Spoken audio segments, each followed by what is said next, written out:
Permohonan Dhammadesana akan dipimpin oleh pemimpin puja. Brahmacaloka Dipati Sahampati Katanjali Nadiwara Ayacata Santi Dasata Paraja Kajatika Desetu Dhamma Anukampi Mampajang.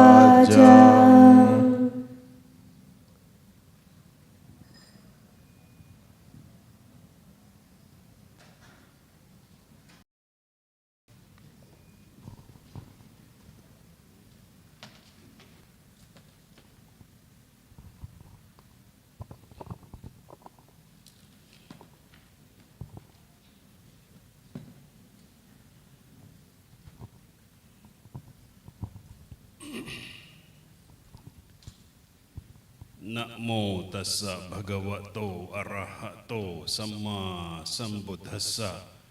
Namo tassa bhagavato arahato samma sambuddhassa. Namo tassa bhagavato arahato samma sambuddhassa. Bodhi rukhamule patamapi sambodhiti.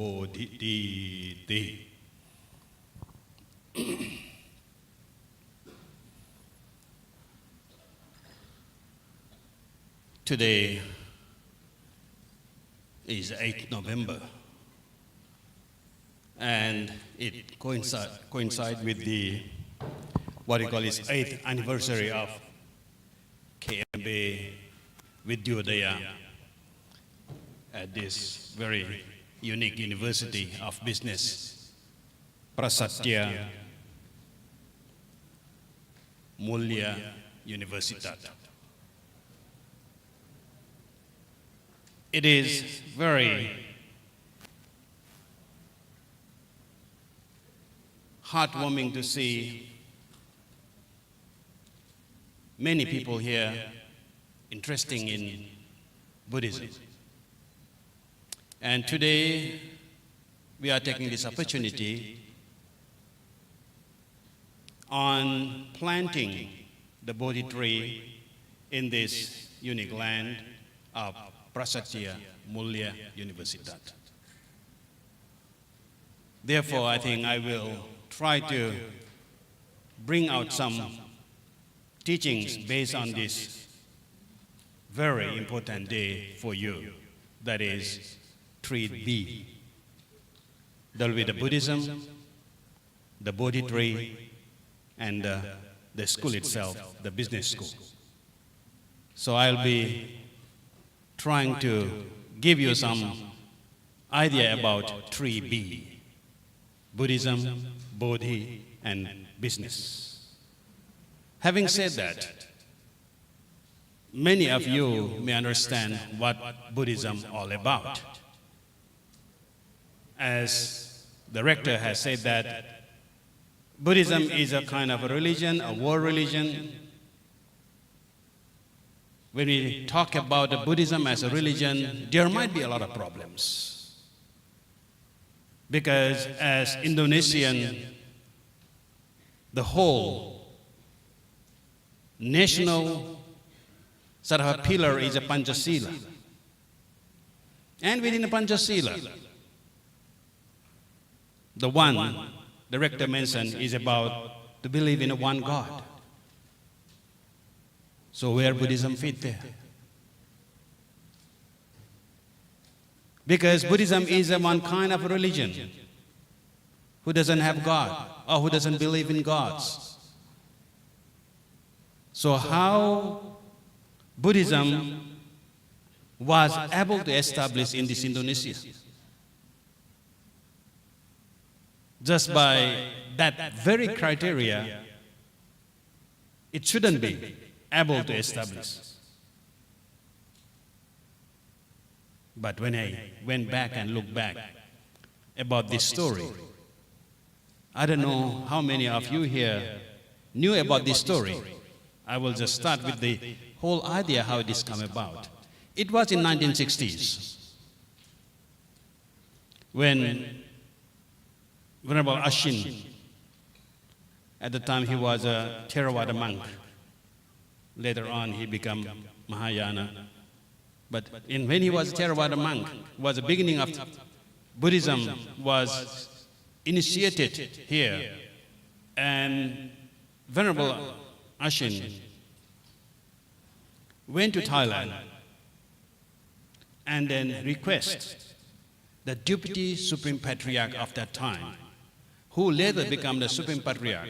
It's called Somdet Pranyana Sangwang, who happened to be my Upajjhaya. And then I have been serving His Holiness Sangaraja as a secretary.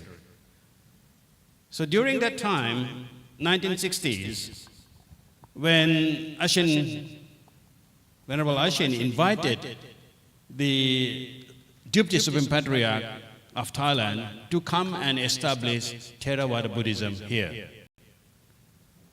And when he came, everything was smooth, and then they decided to send the Dhammaduta from Thailand in 1970s, and Bhante Win was sent over here with many others, Kantipalo and so many others. And during that time, once Buddhism was slowly sort of appeared, established firmly here, there was a little bit of a problem. The problem was, there was few Indonesians want to become monks. And at that time, the Thai Sangha thought that, okay, they will be happy to give that ordination, which is at the Borobudur itself. It's more than enough. We don't have to Uposatha and all those things. But date was set, everything was set. I can't remember the exact date. I have to go through the diary, actually. And then just about to, the Thai Sangha, Deputy Supreme Patriarch at the time, was about to leave their country, flew over to Indonesia to give ordination, first ordination. We got an emergency call in the night from Indonesia through the Bhante Win, saying that please hold the travel, because Indonesian government is not allowing to give ordination. Therefore, please stop all the preparations. So what shall we do? So the Thai Sangha, the Somdet Jnana Sangwara, asked, what is the problem? What was the problem at the time? The problem was, it was relayed to us that it went against the Panchasila of Indonesia.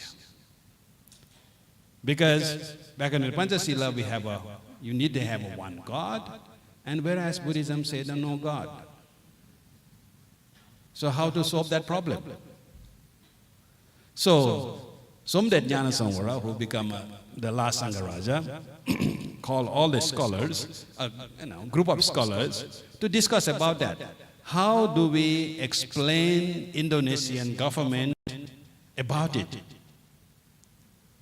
Because if we say that we don't have God, then Buddhism won't be able to establish here. The government will not welcome.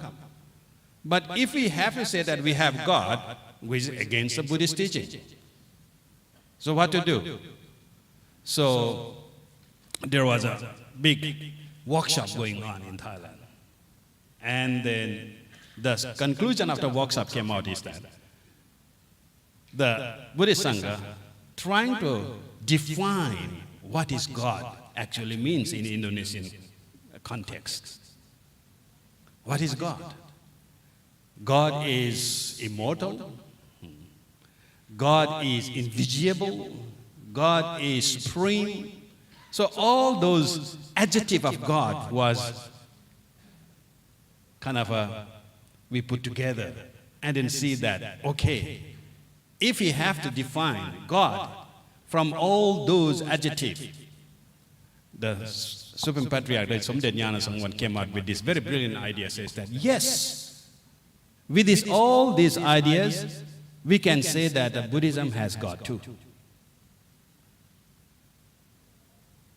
And what God is for Buddhism then? Everyone might guess that it could be a Buddha. No. He says that all the definitions of God is just exactly is the meaning of the word dharma. The dharma is it is invisible. Dharma is something that can be achieved. It is something that immortal. The amata dharma is never die and everything. So all those definitions which Indonesian definition given to God was exactly in Buddhist term word dharma fixing.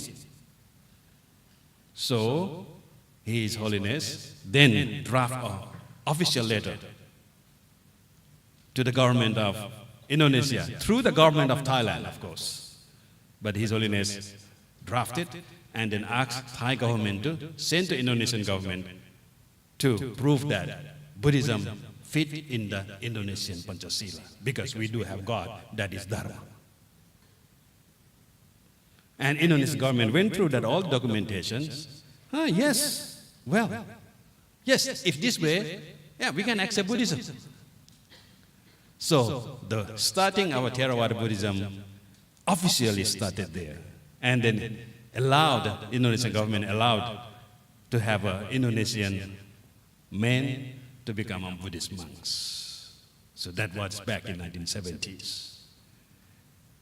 I guess that it was the story, we have been reported that it was a story or the legend which have you in Indonesia that the Buddhism had disappeared about nearly 500 years. So once the 500 years, the Buddhism will reappear. And then that was just about that time. So that's how Buddhism appeared here. Having said that, how do we understand Buddhism at all? Buddhism is a dharma, for example. Buddhism is a God in a sense, the dharma is a God in a sense that it is something like a deathless. The word dharma, what exactly means? If we, for the Buddhists, they have been chanting, I noticed that you have been chanting Itipiso, you have been chanting Swakhato, I'm sure. The Swakhato Bhagavata Dhammo Sanditiko Akaliko Ehi Pasiko Opanaiko Pachatang Veditabo Vinyuhiti is the one of the way to define what Dharma is. But Dharma can be anything. Dharma means a natural law. Dharma means a divine law, if you want to put it in that way. Dharma is cause and effect. Dharma basically also means that upholding. The upholding means what? Is sustain what you, this word at the moment in the business school, in the political policy, in everything. We are talking about sustainability. We are talking about sustainable development. Do you really know that? What does it really mean? It is a fancy word. It is a buzzword which United Nations gave us as a global agenda in 2015. SDGs, Sustainable Development Goals. I have been invited by the United Nations since 2016, once they announced that, to work on that as a think tank. I have a big problem with the SDGs ideas. Because I'm mentioning this because of your university, Prasatya Mulya. What does it mean? Prasatya is actually the same word you can use synonymously. If I put in a Sanskrit, is a prefix. Satya means the truth. You can say Prasatya in Pali is a Arya Satya. Arya Satya actually.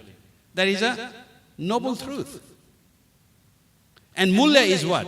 Mula is virtuous. It's a Sanskrit word actually. It's a Pali word. It means that the university of Four Noble Truths. University of Arya Satya. And that is all about Buddhism. That is the Buddhism. Buddhism talk about Arya Satya. Arya Satya is what? Talking about the truth which is existed here and it will be exist all the time. Is what called Akalika. So therefore, when we understand that word, same as in SDG, if you understand SDG, you will see that the English word doesn't mean anything. It's a, what you call this, paradox. It is an oxymoron, if you understand the word. It is conflicting each other. Because when you say sustain, or sustaining, or sustainable means which God lasts long, forever, never change. Is there something in this world which never change?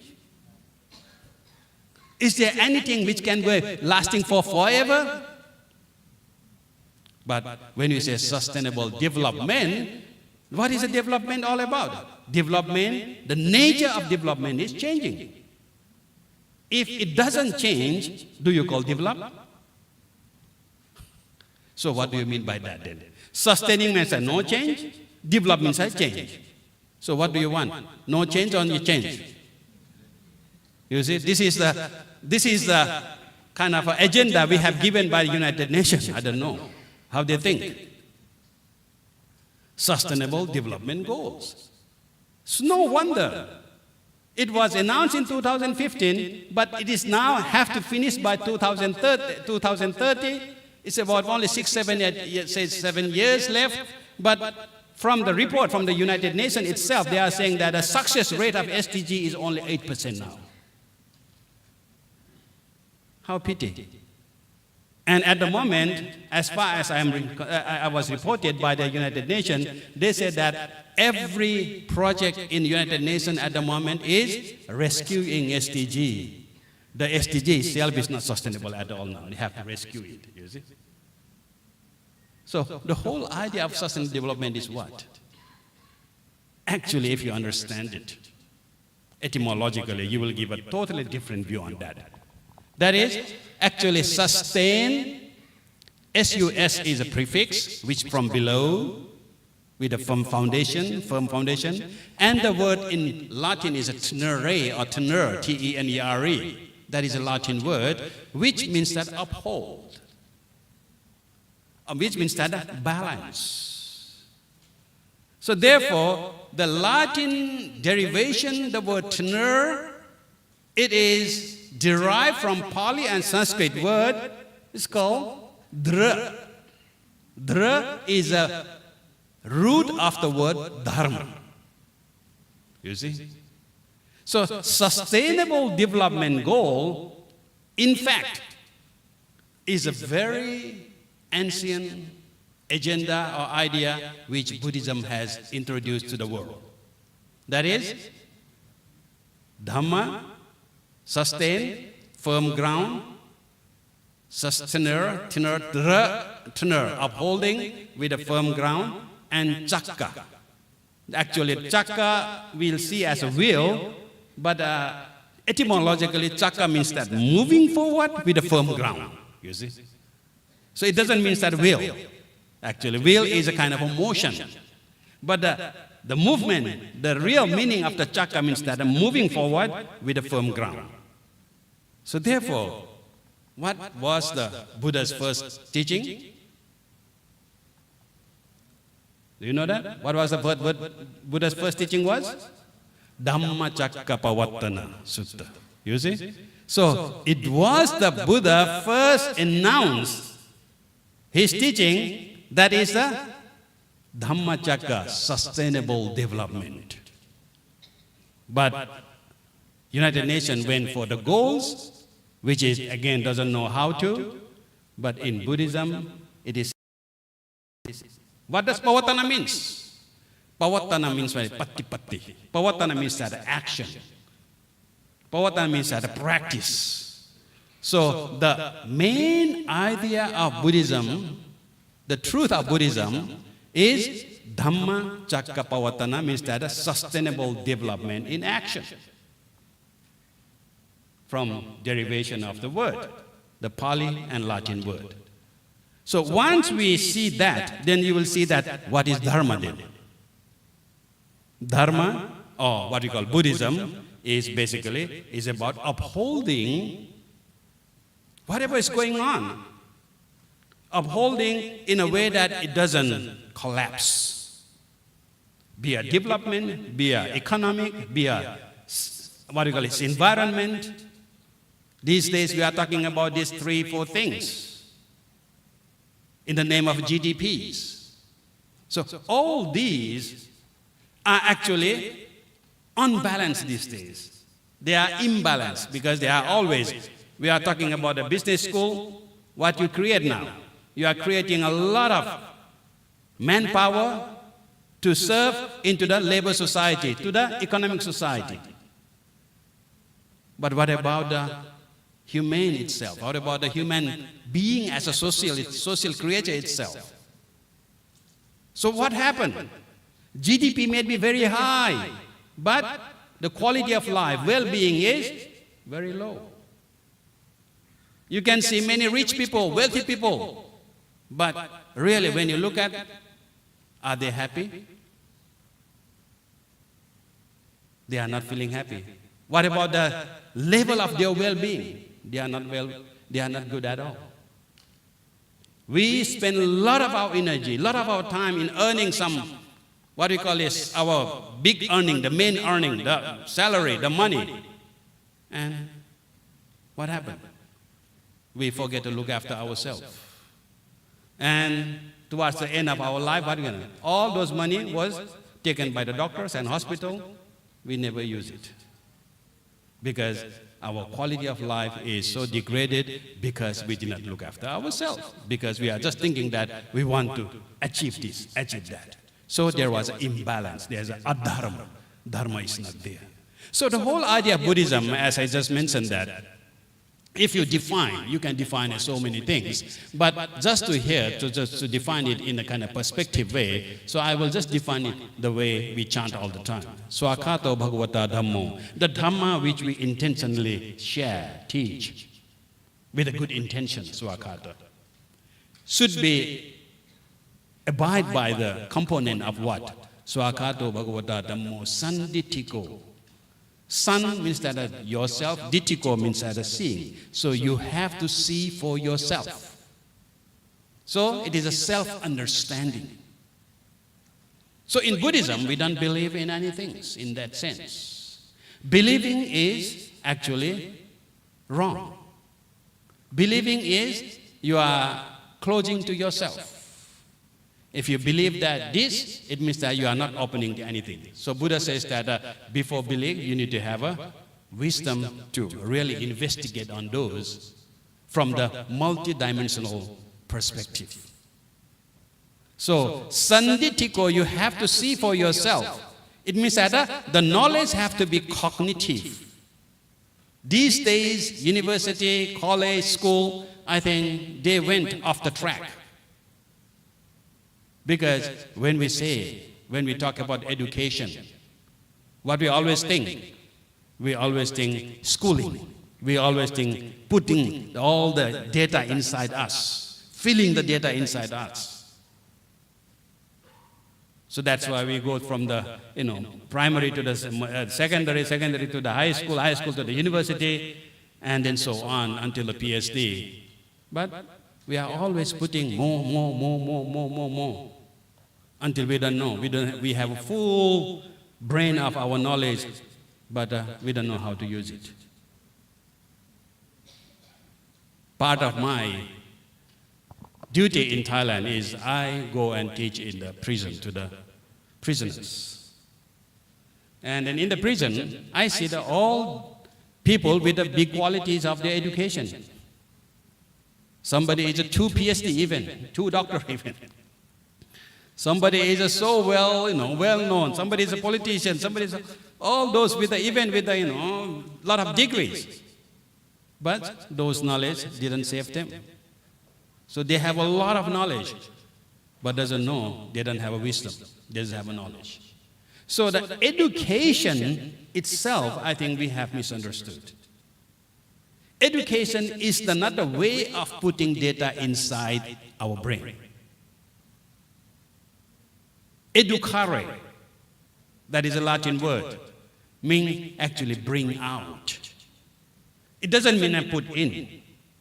Put in is the one way. We can put it a different way. When we put in, we put the 5 senses of us. Through the eyes, nose, the mouth, the sensation, all these 5 senses we put in. Through the 5 doors, indriya. But when it's become a shiksha, when it becomes education, it means that not the way putting in, it is about bringing out what you put in. So once you put in, you have to go through your own analysis, investigations. Then it is become your knowledge, it has become your understanding to something what you are seeing or something you put in. When you put in, you are putting all the different fraction of data. But when you put out, you come out with some concrete knowledge, subject. That is education all about. So it is not about putting in, it is about, we are talking about how do we bring that substantial consequences, substantial understanding of what we are seeing, what we are hearing, what we are smelling, every part of that. So that is sanditiko. The dharma is that something you have to being base of education. The education is foundation of the cognitivity, the cognition from your inside yourself, learning from inside yourself. Sanditiko, akaliko. The second one is akaliko. What is akaliko? Generally we translate as timeless. When you talk about a timeless, what does it mean? Sometimes it doesn't mean anything. Because we are the victim of time. Buddha says that Kalo ghasati bhutani, which means that the time eats everything, all beings, and it eats even itself. Time is a synonym for another word called kala. Kala means time. Kala also means death. Synonyms with the mata, amarana, that is death. So when someone dies, it means that their time's up. Simple as that. So it means that our life is chewed. Our life is eaten by the time all the time since we were born. Can we go back to the time? No. Every second it is chewing. Once it's chewed, and in our ages, it's making us older and older. Not knowing that we are celebrating our birthday every year. Actually, we are celebrating our old age. We are celebrating our destructions of who we are because the time is eating away. And we don't know that how long we are going to live. But time is eating non-stop. So, if akaliko means that no timeless, it means that if we are the victim of the kilesa or the mental defilement, that is a greed, aversion, anger, and so, we are still under the power of time. Because when we say that when we are greed, that is a result of timing actually. When we say we are anger, that is also a result of timing. When we are say that we have ignorance, we stop our way of thinking, that is also of timing. If you go to the shopping market or to do some shopping, so market, if you intend to buy something, a box of toothpaste, for example, but you see something when you got in, there's on sale just at the entrance. What happened? Your concentration is distracted. Oh, this one is good, costly, this one is cheap. And then actually you don't need it, but you forget that. And then you bring on, you keep on buying this and that.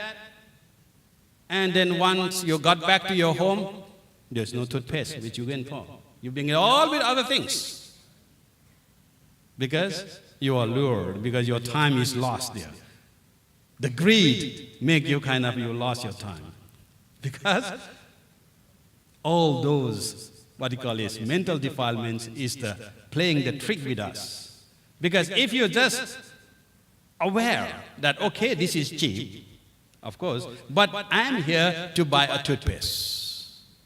So I should go to the toothpaste aisle, not this one. Or if you really want it, well, I have to come back on this way anyway, so I will buy on my way back. Why I have to carry it? Why I stupidly carry it to all the malls then? So if you are aware of that moment, the present moment, you will know that you are there to buy something which you intended, that is a toothpaste. So you ignore all those things. So the kilesa, the time cannot trick you. So that is what akala basically means. That is a dateless, you see. Tomorrow, yesterday, that is a timing. But when we say at the present moment, when we say the present is not conditioned by time. Akalika. It's not conditioned by time, because when it's present, once I utter my word, it's already past. The word which is not coming out of my mouth, it is the future. But when I utter my words from my mouth, I know what I'm saying. I know what my intention is. That very moment is the present. With last very tiny second. And that is a deathless. That is a timeless. So if you live with that present moment, then the past or future cannot trick you. But generally, we forget that, you see. Buddha about the whole idea these days in the West they call mindfulness. Everything. To be mindful of what you are doing at the present. If I know myself what I'm saying, then I will be able to carry on my conversations, my desana.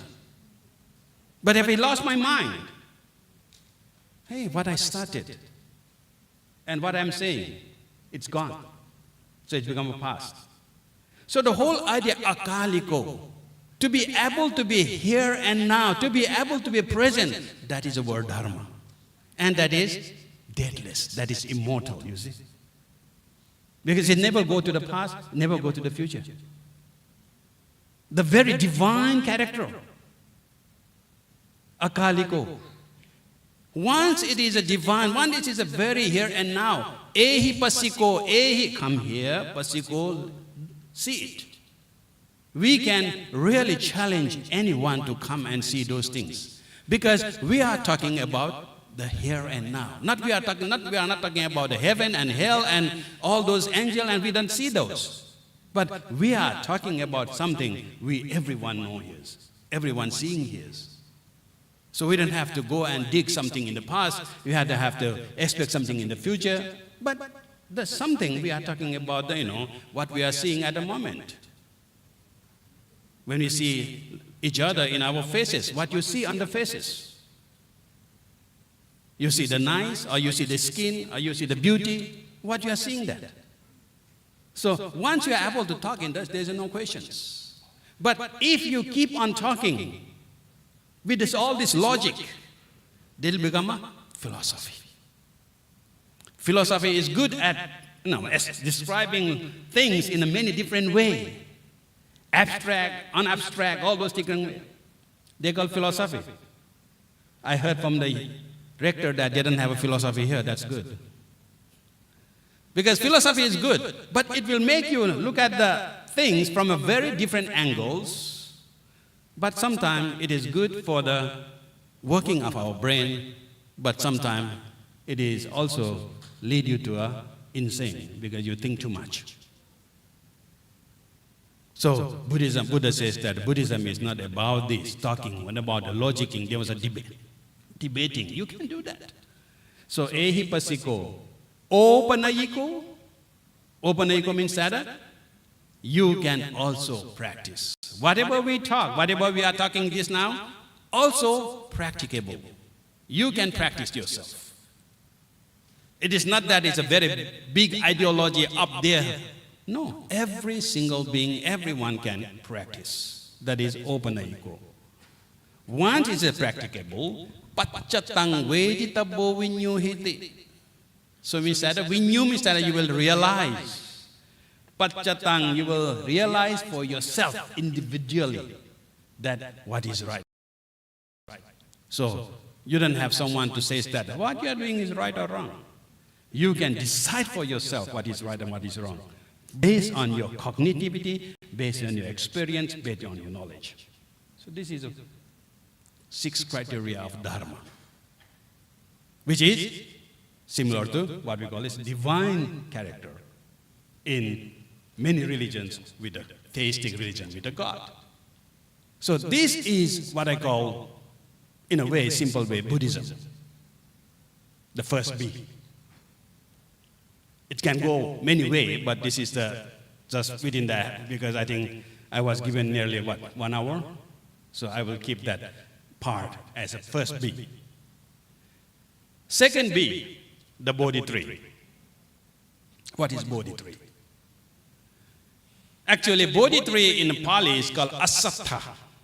It's a type of tree, of course. It's a type of fig tree we just planted. The Bodhi, it represents, it symbolizes actually many things. The whole idea of a Bodhi means it's awakening, it's enlightening, but I don't like the word enlightening that much. Because the word enlightened is an English terminology to put Buddhism in the gray shade. Because you might not know that actually life of Buddha was included in the Bible, original Bible. In original Bible, the whole life of Buddha was there. And it is said that the prince it is so and so, left the home, left the palace.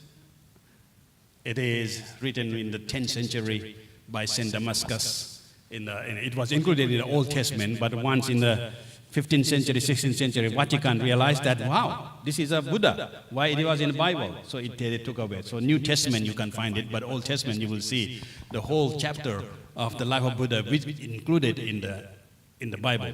So the word enlightenment is, derived from that very word. It says that the prince left for the searching for the knowledge, and then when he was trying to search for the knowledge, so the God came. With the grace of God, Prince Siddhartha was enlightened. Because light is that you are lighting, enlightenment, somebody has to light it. So that is the word enlightened. Somebody has to intrigue, just like this candle here. If nobody light, it won't light. You need to have someone light it on. So that is enlightened. So that is another right word. Actually, the right word is Buddha or Bodhi. Means that awakening, realizations. Realization of what? Realization of yourself. Realization of who we are, who you are. So, the Bodhi is the word from the Buddha. Buddha is a buddhati, which means understanding. So if you understand your nature of your mind, once you understand that, how your mind is working, how your mind is infiltrated by all others, this maybe like, dislike, I call adjective actually. When you see something, we hardly see, what we are seeing it. Maybe if I use this, this is called iPad, isn't it? Once you call iPad, do you see just iPad? You will see, oh, this is how old it is, or how costly, how this and that. You end up with trying to look at the adjective of iPads, but not looking at the iPad itself. Same as when you see people, when you hear words, when you smell the fragrance, when we taste the food, when we touch sensations, we always never kind of stop at that very moment, but we immediately extend our feeling, our kind of a vedana, that is our expectations, onto that. While you are hearing, for someone, it might be, oh, my voice is loud, good. For someone, is a detail. Or for someone, oh, it's too much. So it depends on, because you are not hearing what I said, but you have an eye trying to have your feedback onto that. And when you have that eye, if it's a small eye, it's good. But if you have a big eye, you don't listen to me. I know that. No, I understand that. Then you have started to have your own idea on top of what you are listening to my voice. You see? I started there. So the whole idea, kind of an adjective, is the whole set of adjectives which make our life struggle and suffer. So that is what Buddha basically means, that if you're aware of that, if you are aware of what you are listening, if you are aware of what you are seeing, if you are aware of whatever things, informations going through the five senses, if you know and then register there, identify there, and then leave it there, that is called Bodhi. Buddha. But generally, we always extend. When we see the piece of paper, we always say that, oh, this is white paper, or whatever paper, you go on, extend and extend and extend. But Buddha asks that, don't look at it. Just look at it, what you see as a paper. Ask yourself, is there such thing as a paper? If you think yes, so you are holding it. Yeah, I am feeling it. This is what you call paper. Well, so if I put this paper in the X-ray machine, do you see this paper as a paper? Because there is nothing strong or solid to block the X-ray light. So what you will see is that there is no paper, because the X-ray light just passes through the paper. So through the X-ray, you don't see the paper. Through your eyes, there is a paper there. So which one is right? Which information is right there? So if you really understand that, that is what Buddha asks us to see. He called Vipassana. Have you heard the word? Vipassana. Vipassana means means that extraordinary. Passana means that seeing. Vipassana basically means that seeing extraordinary. If I put it in a very modern word, it's an X-ray way of seeing. So if you see the paper through the X-ray way of seeing, you see through it. You don't see as a paper. Because if there is a paper, if I tear to small pieces, do you still call paper? Or if I burn it, do you call paper? Where the paper gone? What you call paper is become ashes. In the toilet, if you flush the toilet paper, where is the paper gone? It mixed with the water and it's become a liquid. So where is the paper then? So if you're able to see like that, then what you see the paper, it's just a kind of a symbolic conversation. It's a symbol, we just call it certain time and period for us to able to communicate each other.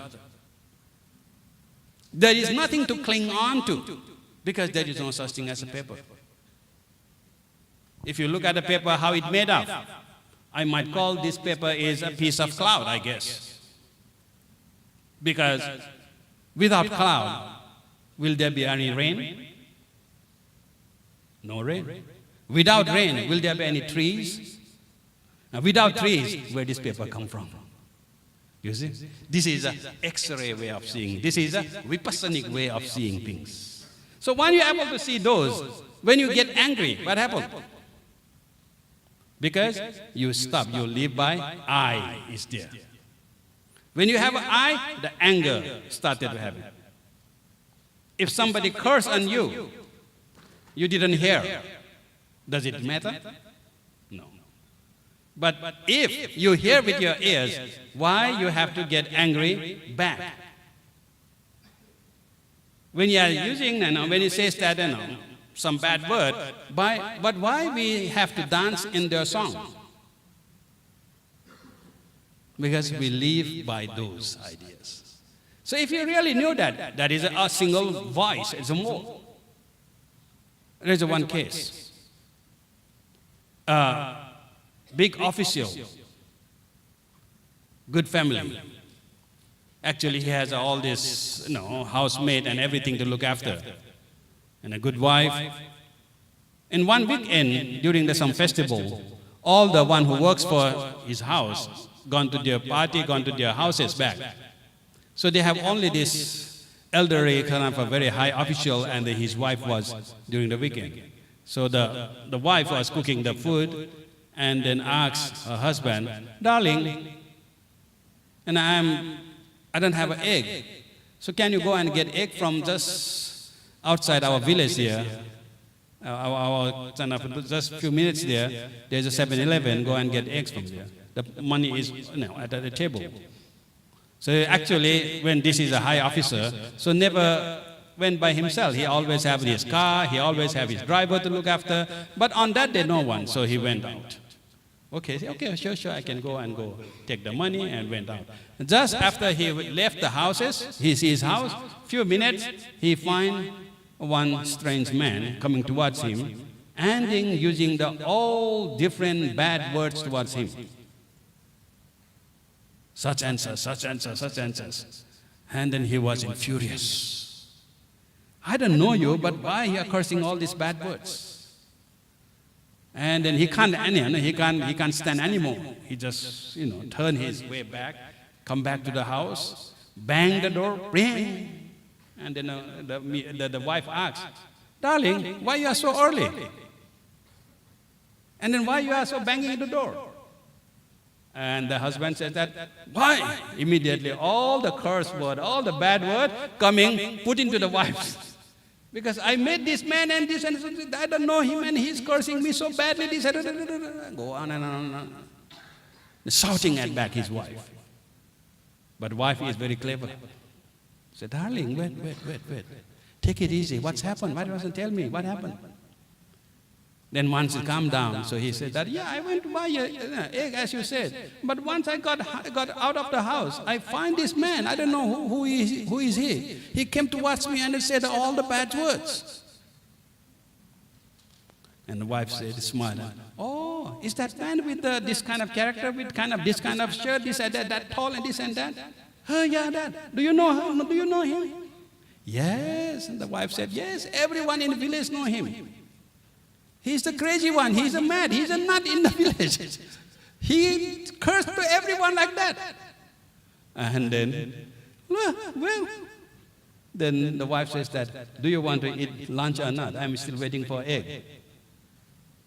So he went back again, and he found again same man cursing him. But at the time, does he get angry? Because he already knew that he is a nut. If I get angry, I am the nut, another nut. I'll be another mad one to him. So he just feel pity, you see. Instead of getting anger, the compassion come out. Oh, poor thing, looks good and everything, but why he can't control himself? Why he doesn't know? He's so insane. So you see, he cursed all the way to the 7-Eleven, all the way back, but no anger at all. You see, if you have a Buddha knowledge, You see, you won't get angry. You know that what's going on. So as long as delusion, the ignorance, the moha, again, that is if we believe in it, it means that we are closing our whole idea. So I always say that I don't believe in believing at all. In order to believe, you have the presumptions and you go with that. But Buddha says that no, don't believe yourself too. In the Kalama Sutta, you have to investigate, you have to think, you have to look at everything, every angle. They call panya, prajna. What does it mean? Pa means that all, circumstance. Nya means that knowledge. It's a kind of multi-dimensional knowledge. You have to look that same information from the many different angles. That is called Buddhist knowledge, that is called panya. Only then you will be able to understand. It's not kind of believing, but you will be Buddha, you will be understand. So you don't have to, once you understand, when you say this is what? This is microphone. Do you have, this is a microphone. If you don't know what is this, then you will say that, I think, or I believe this is a microphone. It looks like microphone. But if you know for yourself, yeah, it is as a microphone, so you have, this is a microphone. You don't have to say, I believe this is a microphone. So the word believe is beside you don't know, actually. You don't know. So that's why you have to believe. Somebody has to tell you something based on something upon, like that you didn't believe. So the whole idea of a Buddha, or Buddhism there, means that you don't believe, but you experience. You bring direct experience for yourself. So this is what you call is the moha. So you see, all these mental defilements called what makes our life miserable, the dukkha, basically means that we are not understanding ourselves. Because we don't understand I, so that's why we get greedy, desire, because we don't understand that, who we are, that's why we just, dance according to someone's songs instead of dancing your own song, and you close off your own mind. So even in the university, even whatever you do, that's why you might have a lot of degree, but you are not able to understand yourself. So that is what you call is a bodhi. The understanding. The bodhi, it's become a name of a tree because Buddha, or Prince Siddhartha, realized all these facts of himself under that shade of that tree. So that is a tree of knowledge, tree of awakening, tree of Buddha. And here you just planted that very bodhi tree. So tree is a normal tree, but symbolically in Buddhism, that tree is where it will bring all the understanding and knowledge of yourself. That is a bodhi tree. And when we look at the nature of a bodhi tree, that is how you have to bring your knowledge of that university, which is I call Arya Satya, the foundations of the Four Noble Truths are the Noble Truth University, because para in Sanskrit, para in English, also the prefix, which is Arya, another synonym for that, and Satya is the knowledge, so Noble Truth. Mulya is that the virtuous or foundation, you can say the virtuous, also kind of foundations. So in that sense, when you have this bodhi tree as a symbol of this university, so it just goes very well with the name of the university, I would say.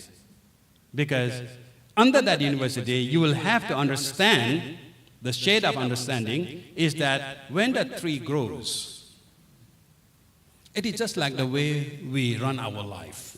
It is just like the way we do our business, actually. If you want to let the tree grows very fast, can we? No. If you want the tree to grow well, what we have to do? We go and pray, Please grow up quickly. Grow up quickly. If the tree is so nice, so what we do? So all this Western idea says that if you like the flower, what you do? You pick up and bring it in the house, or you nurture it, giving water, giving the sunlight. So if you give it away, that beauty will be shared by everyone. But if you're selfish, you take pluck the flower in your house, and how long it lasts? Gone. One day. Gone. So the whole idea of that Bodhi, the tree, means that in order to bring that tree, grow up that tree, you need to have a patience. That is a mantra of business. I don't know whether you teach in the business school, they teach you to be patient or to be money greedy. You invest a lot and lot of profit, get more profit quickly. So if you want to grow your business more strongly, firmly, just like the Bodhi tree, you have to create the foundations where your business is. You have to build the trust of your customer, entrepreneur, so that everyone will come and look for you. In order to have this firm tree, you have to have a very wide root connecting each other. The networking is very important. So once you have that, then slowly you have to have resiliency. What is resiliency? The nature of tree is that if something happened, some storm came, if tree, maybe fall down, nature of tree itself, slowly it will grow again. If the environment, suitable for that. There is a good lighting, there is a good sun, there is a good water, good soil, it will come back again. So we have to learn a lot from those trees when they are doing business. And once it just grow up, become a big trunk, and then able to all the branches, and what it gives. Of course, it gives oxygen, for sure, but also gives shade for a lot of people, for the community. So what do we do business? Same. Once we have a very firm networking with the community, all those business based on the humanity, based on the well-being, then that business also give a merit, profit to a lot of people. These days, with the GDP, the businesses went berserk these days. Business is all about money these days. Once I think it was in Spain, I was invited to give a lectures for the business CEO in Spain. And then I had to speak with the director of the International IMF, International Monetary. Monetary was talking about all the capitalism. Money, money, money, money, money, money is their God. He was the first keynote speaker. I was the second keynote speaker. So once he get off the stage, I went up and then I just cut every word, single word of what he just stated. I said that, you are a fool. Because how you can see everything money, money, money, money, money only? Money doesn't give any happiness. It looks though, but it really, money is just only fractions of kind of conditions. What about our well-being? What about yourself? So when I was going there, I gave him a new idea. Says that, okay, capitalism is generally is 3P, or kind of a profit before people, PBP. That is capitalism. So I said that my stand is not that. My stand is people before profit. Capitalism Business school, they teach you profit before people. Then how can that business stand? So if you switch that, and then people before profit.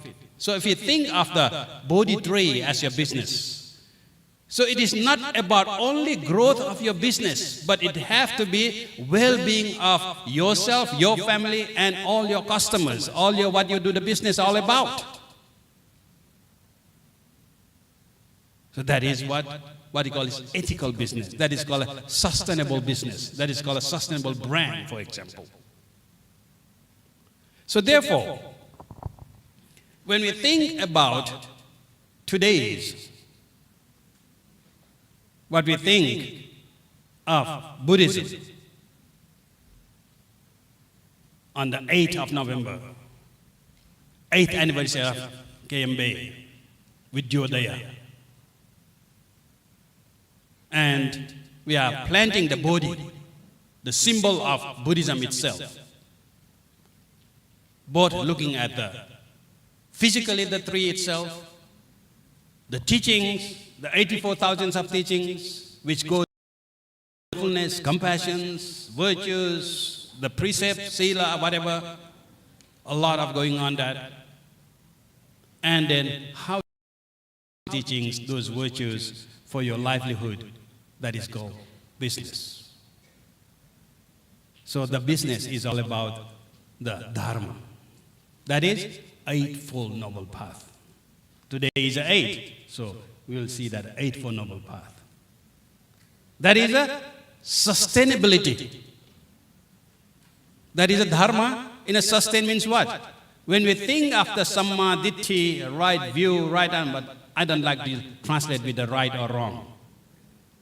Actually, word Samma in Pali or Sanskrit, it is the same word as a Samadhi, it is the same word as Samatha, which means as a calming. Actually, which means that a sustainable ability. It means a balance.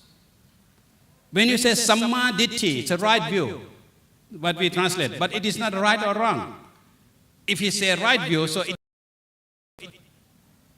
from your view, it might be not right then. But actually, Sama is from the calming, from the sustainable. So the Ditthi, the idea, the knowledge which can calm mental defilement. That is, which can uphold its purity. That is sustainability.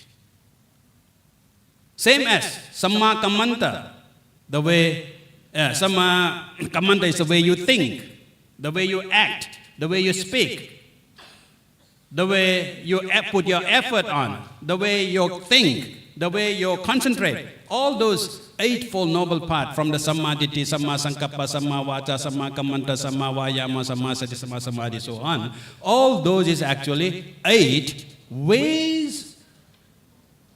Actually, it is not 8 ways, but 8 directions, 8 forces to make us who we are, to be able to understand who we are from different perspectives, from the way of thinking, from the way of speaking, the frame of way of acting. When they do that, how they do it? The prastiya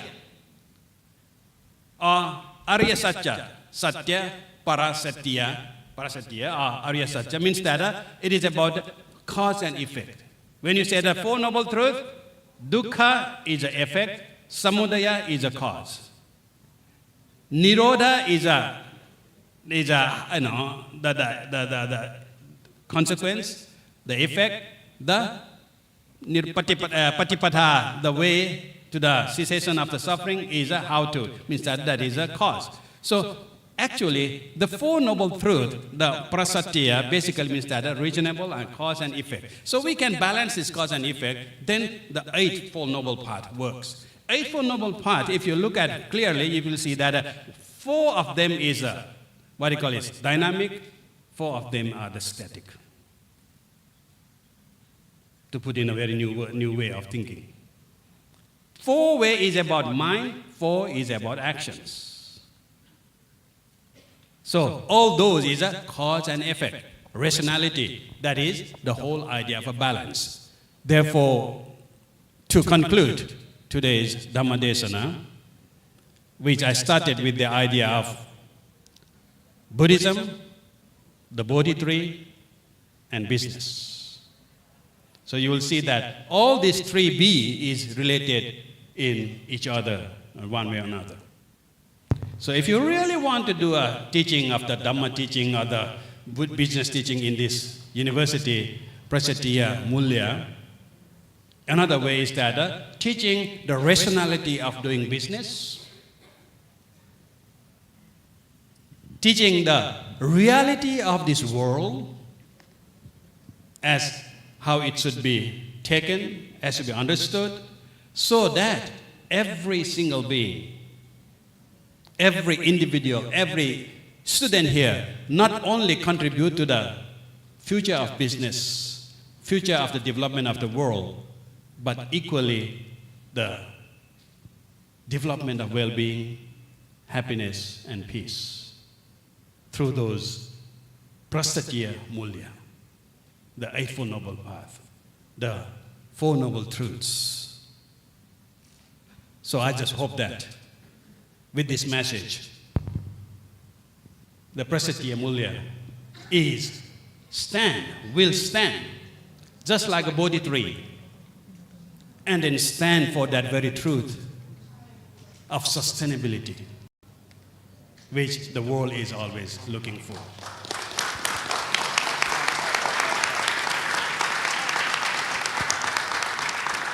Sustainability from individual mind to a sustainability of family, to the nation, and of course, of the whole world. Only we can see 3B is really working, and that has to be work from every single one of us. Thank you. Sadhu, sadhu, sadhu.